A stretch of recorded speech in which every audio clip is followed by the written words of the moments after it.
Hello, everybody. My name is Jordan Michael. For those of you who don't know me, for those of you who do know me and clicked on that video because of that, thank you. I appreciate you. That means that you're a part of a very select few who actually cared to see what I had to say about the mixtape and what you saw in the title. So this is something I've never really done before. I've never put out any of the concepts behind anything that I've released thus far, and it's something that I do want to do more often. And if you guys enjoy this, and I hope you guys do, you guys will hopefully want to see more and know more about the insight behind the music and the things that I was trying to get across while making the music. So this is all going to be about my celebration mixtape project. I never really clarified what it was, but I released it for my birthday last year, July 21st, and that's why it's called Celebration. It was a celebration for a lot of reasons. Because I had not released music in about 3 years prior, like a full project. So it was kind of like my coming back celebration, for one. Obviously a celebration for my birthday, for two. And I was going through a very dark place for a while, where I wasn't making music, and I wasn't really feeling comfortable with the type of music I was making, and it felt relieving and almost like a celebration in itself to get out of that place and get to a place where I'm like, fuck it, I'm gonna make music because it's the only thing I love and it's the only way I know how to feel better. So that's where the title came from. So what I'm gonna do is I'm gonna go through each song and specifically talk about the what the concept was behind each song. So I'm just gonna go right now to SoundCloud. And I'm going to go straight to the project, so I can go song by song and give you the exact insight of what I was thinking and what I was doing whilst recording the project.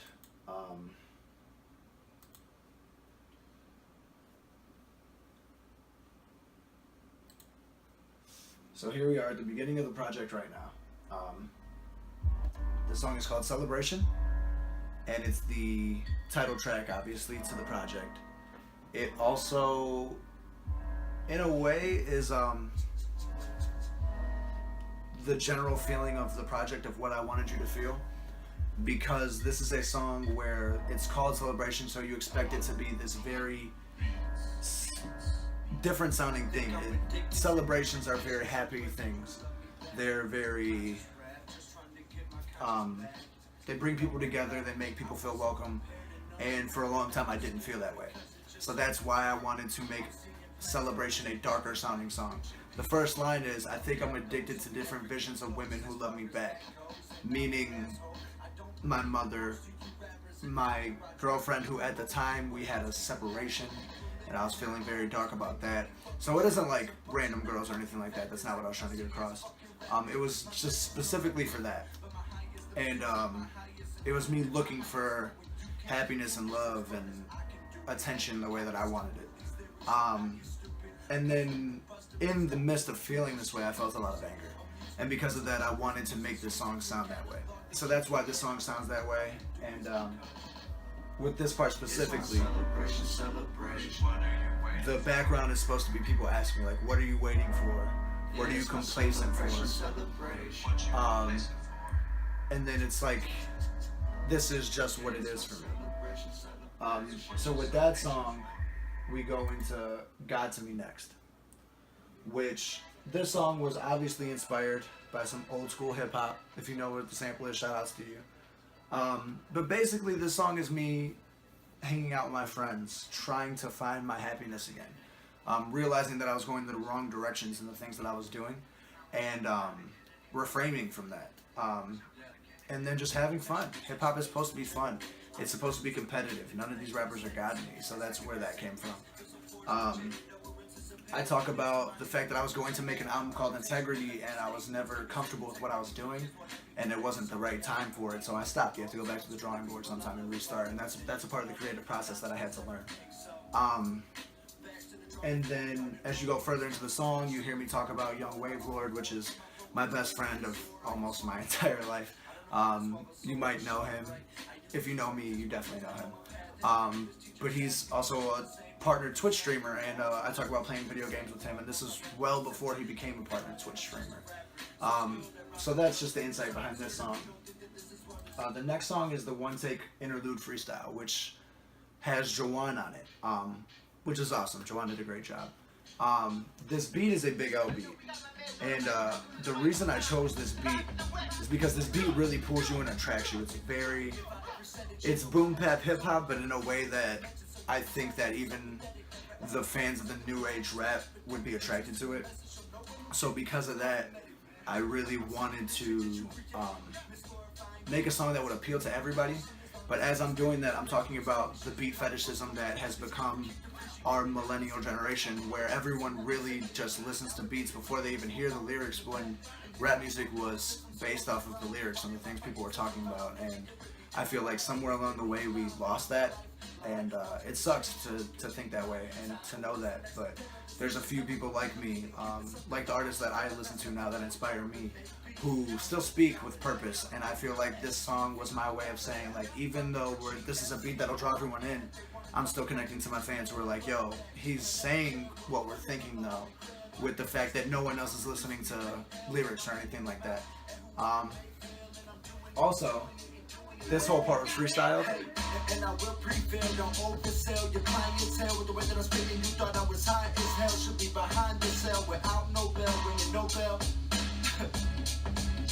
Jake, check hell. Cut that shit. So that part was freestyled. I actually went in there. This was a one take freestyle actually, and I freestyled it and looked at Jake, which is my studio engineer, Jake Jekyll from Signal Flows in Cleveland, and that's how that came about. So this next song is called Intermission. And the concept behind this song is literally you're sitting in a play, watching life as a play. So you're sitting there in a theater and you're watching life play out in front of you, which is it's just a play on what we do nowadays, where we're sitting there looking at our phones every day and watching life play out on our phones, and it's creating a very jaded society that we live in. And we're seeing things every single day, but we don't really care anymore because we're seeing so much. And some people are so accustomed to it that they're falling into the evils, and people are appreciating the wrong things. And this is my vision of sitting in the play, seeing it happening and knowing it's wrong, but everyone else around you's enjoying it.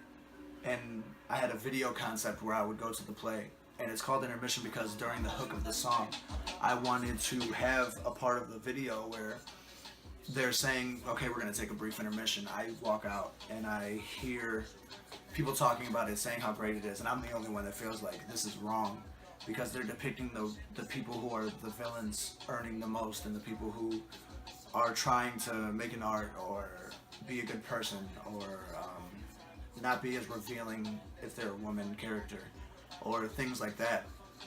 And they're being looked down upon because they have good morals, and they're just doing things right rather than what the popular cool way is, and they're setting their own way to live their life, essentially.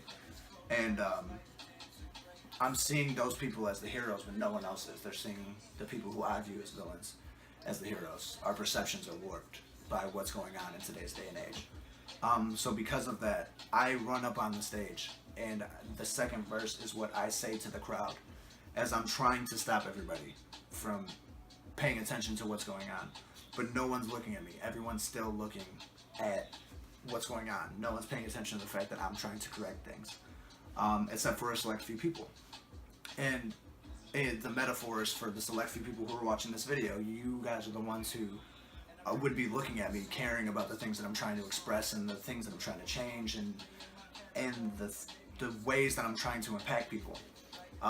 But everyone else is just looking away because they're not interested. And because of that, I get to a point where I'm so passionate about it, and I'm going so far in depth with everything, that the main character of the play, who is playing the person that I don't agree with at all, starts looking at me and appreciating what I'm saying. And then as I leave the stage to stop trying to end the play, he does it himself, and he starts taking suit of what I'm doing. And as he does it, everyone else in the crowd that was watching him, the followers essentially, are now paying attention to him spreading the right message. Meaning that even if I'm not the one that's supposed to be spreading this, like, that's supposed to change the world with this message, it's kind of like the Tupac thing. I might not be the person who changes the world, but I might spark the mind of the individual who does. So hopefully, that's what I want to do when it's all said and done. I want to impact this world more positively.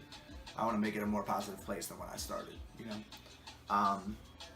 So that's the entire concept of the song, it's a long concept. But this is the video, and this is what plays in my head as the song plays, and that's why it came out the way it did. So the next song, July 21st, which is the date that this mixtape came out, July 21st, 2016, when I turned 21, actually, so my golden year. But the concept of this song is off of the saying, every time a man dies, a child is born, or woman dies, every time a person dies. So that's where this came from. So it's me speaking to the person who died for me to be alive. And I'm thanking him for his sacrifice, and I'm telling him we're going to represent something more. Our music is going to be life-changing music. This music isn't going to be vice music. It's going to be insight music, change your whole life music is what I say in it. And so in the beginning part, that's what I'm saying. I'm talking directly to him. In the hook area, I'm making the promise. I'm saying I promise. And I'm having a conversation where I'm like, I could see what they're saying when they're saying, if it's not doing this, this, and this, if it's not paying the bills, then why should I talk about it? And then the whole second verse is a response to that statement. And it's also me proving on my promise, because I do speak on a lot of things in the song. I speak about homosexuality in rap music. I speak about feminism, not to degrade feminism, but the people who claim feminism who aren't necessarily true feminists. I talk about classism, the different classes not getting along. I talk about the reason that people don't respect rappers is because the company that we keep isn't respectable. And it's understandable how somebody could look at rap music and say, how does that person have anything to say, if they're the outside looking in and seeing people not talking about anything important. So this was my conversation with him, then a promise to him, then my way of proving my promise. That's what this song is. Okay, so this next song, track number 6, is Remember Me. And the concept behind this song, literally, it was an evolution. As we were in studio, a lot of things changed, and that's kind of how this song got the purpose it got. But I wrote this song the day I got fired from a job. That's why in the song I say, I lost my job today, so my job today is destroying, beating, meeting, defeating, greeting, a seedling of good grief. So it's me losing my job, but trying to find my hunger again for the thing that I actually want to do. It's me saying, like, yeah, I'm down and out right now, but at the end of the day, I'm going to do something so impactful with my life that you're going to remember me. I'm not going to give you any option. I'm not going to accept failure. And that's what the song's about. So you hear me I get fired, and you hear me walking home in the rain. You hear me getting interrupted by cars and stuff, but I'm talking to myself. I get a phone call, I ignore it. I'm trying to think of new lyrics. So I'm repeating lyrics, and then as I'm aggressively rapping, and you can hear it in my tone that I'm actually like projecting my voice to rap, that's me as I'm walking, rapping out loud as I'm walking. And then every time you hear me monotone rapping, where I'm talking, where I'm like, who do you consider unique and say that you want to keep, like very monotone, that's me in my head trying to develop lyrics and put thoughts together. So this is basically the process of me walking and trying to create something out of my bad situation. So that's basically what happens there. With that being said though, in the middle of it even, I run into a friend and I don't want him to know that something's wrong. So I tell him, like I see him and I'm like, oh, what's up? And he's like, how you doing? I'm like, good, other than this rain. And I'll see you later, and it's just me hiding the emotion that I was feeling in being rejected, I guess, because when you get fired, you feel rejected. Especially when it's not a very just reason, which I still believe, but that's a different story. So that's where this song came from, and at the end you hear me whistling the Kill Bill whistle. Not a very good whistler, but you hear me whistling that as I'm going into my house, and you hear the door close behind me. And the reason I do that is because the next song that we're going into is Killing Time. So I made the song. Honestly, the reason I made this song, I heard this instrumental, and of course, I was like, oh my God, Quentin Tarantino. Also paying homage, well, the people who paid homage to Tarantino in taking this American Horror Story, which is another series that I do enjoy. I was just drawn to the instrumental, so I was like, okay, I have to do something to this. Then I just started writing for no reason, just metaphors, similes, things that were more for like trappier type songs, not very conceptual music. So the whole first verse is me just talking, rapping, proving, show and tell that if you call yourself good, you have to prove that you can rap sometimes. So that's all that first verse is. Then the hook of it is me paying my homage to American Horror Story, and saying Evan Peters face painted. Then in the second verse I start to talk about honest topics. Trump running for president. I essentially call them a retarded. I call them a Forrest Gump and Trump running for president. I talked about something that is hit or miss depending on who hears it. And I don't mean this as a specific diss, but I wrote the lyric, everybody wants to be Future, then wonder why we don't have one. And the reason I wrote that is because he raps about Molly's and Percocets and stuff like that. So a lot of people want to be that person. Everybody wants to drink lean. Everybody wants to be on codeine. Everybody wants to do Molly. Everybody wants to be on Adderall and all these other things because that's what they're hearing in their headsets. And everybody wants to be like that, but then wonder why our youth isn't doing anything, and we as millennials are getting judged. And I honestly believe it's because a lot of these people who are promoting the wrong things are getting idolized. So I speak on that. I do also pay my homage to Quentin Tarantino with the line, if I'm a bitch and you're a bitch, I'm Uma Thurman, you're Lucy Liu, so heads will get severed, there's no one better than Tarantino. I'll rap the way I direct a lyric straight at your retina. So I had to pay homage to the people who made the song. But basically this song is just me saying, this is just killing time. I just want to get a few things off my chest. That's what this song is about. And then this next song is called Apologies. It's the 44 bars freestyle. So this is Logic's beat, which is a huge inspiration of mine. A lot of people said that they could tell from hearing me, which I could see. But Logic, shout out to you if you ever see this. But I actually recorded this song. I wrote this song a long time ago to a completely different beat. Literally laying in the bed that I was living, the house I was living at the time, looking up at the ceiling, thinking I wanted to make a song but didn't know what to talk about. So that was the first line, staring up at the ceiling, I think the walls are spinning. So I wrote this entire song, and then I heard Bobby Tarantino and heard this instrumental. I was like, this instrumental's crazy. If I could ever find a good version of it on YouTube, I'm definitely going to take it and rap over it. So I did. And I found it, and I recorded the song, mixed it, mastered it, everything. Like, it was done the same day that I went in to record it. And then I watched an interview with Logic, and this is crazy, because he was talking about how this song originally was going to be called Celebrating or Celebration or something like that. And essentially the song was supposed to be like, I've done enough that I deserve a celebration. And it's funny because that's almost the reverse concept of what celebration is, but at the same time the same thing, because I'm portraying both sides, where I'm like, I'm celebrating because I'm breaking out of this thing, but I'm also in this thing, so it's hard to celebrate. So I don't feel I deserve one, but as you start breaking out of it, I start feeling like I deserve one. And it's crazy because I recorded the song and decided this is going on Celebration before I knew he was originally going to call the song Celebration.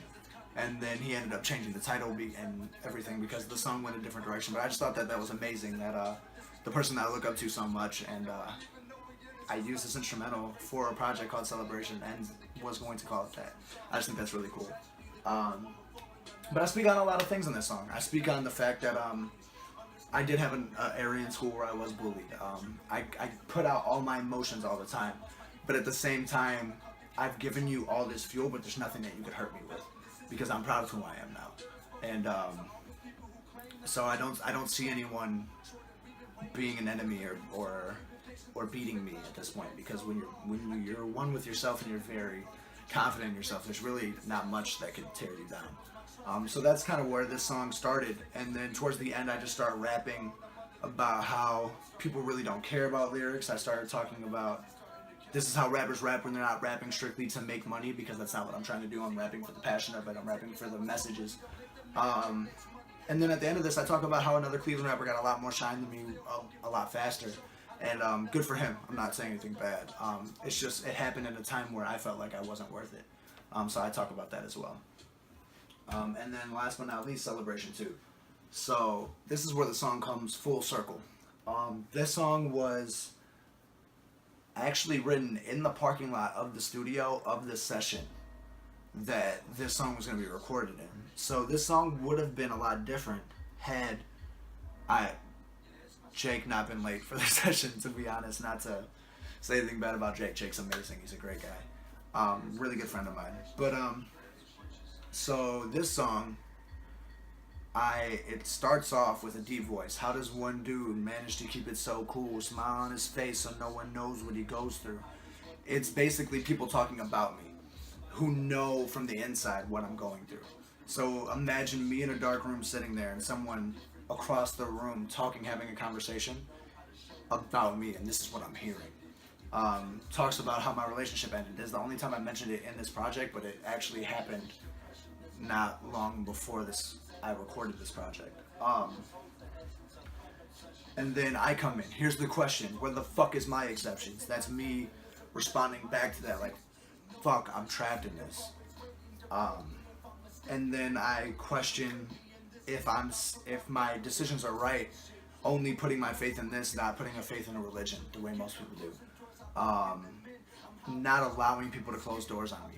I really need people to accept me for who I am. I demand a lot of respect, and it's a hard trait to have sometimes. And then, as it says that your celebration again, I stop the beat as if it's almost a interruption to everything else. Like, you have to listen to this. And this is what I say. And I talk about how I have a lot of things going on, obviously. I speak on the black and white thing, and not to take down the Black Lives Matter thing, because I understand it and I support Black Lives Matter, actually. But I'm just saying that we all as humans are one, and we all need to stand for each other, because separating is hurting us. There's a lot of very deep things in this acapella, but it ends up with me with this right here, actually. I know it might not be cool to you, but I have a job to do and I don't have time for a celebration. So this is how I end it, because I want everyone to know, like, I know this isn't cool to you. I know this isn't what you want to be doing. You want to be out partying. You want to actually be out celebrating. But I don't have time to celebrate. My life is now. I only have a short time on this earth, and I need to spread a message of peace, love, and positivity, and spread a message to open eyes to certain things and have people think of things differently. Even if my opinion is not the same as yours and we have different perceptions on things, we can still coexist and open each other's mind and see why the other people think that way. And I think that's a beautiful thing. So that's kind of why I said what I had to say on that song. So that's the entire Celebration album, or mixtape, sorry. I never really know what to call it. That's the full concept of everything.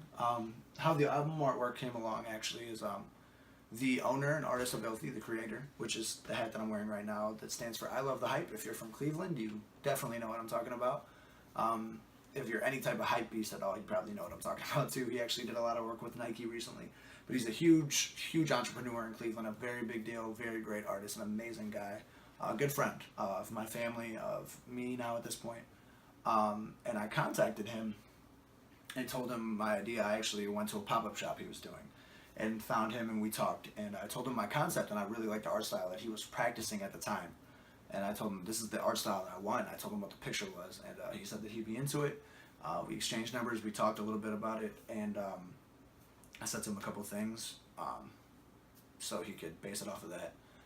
And he sent me this back, and it came out great, and I was very happy with how it came out. And I'm really proud of this mixtape and how it came out. I felt like it was a good way to bring myself back into creating music. This took me out of a very dark place, and I needed it bad at the time. I didn't talk to too many people about it, other than my close friends, like the GFC people, Young Wave, Ralph Jose, Jay, Haru, I mean, I talked to Joanna about it. I talked to everybody about it that I'm really close with. But beyond that, I didn't even want to really put it into the music. I just really wanted the music to take me out of it, and it helped me a lot. So now I'm in a position where it's 2017 and I'm ready to create something new. So I'm working on a mixtape right now that's kind of like old mixtapes where you take other people's beats and you make something better, or just your perception, what you would have done with the beat, not necessarily better, because I'm taking some amazing beats. But yeah, that project's gonna be out soon. It's called Homage, and I plan to have it out by the end of the summer. I hope you guys enjoyed this video.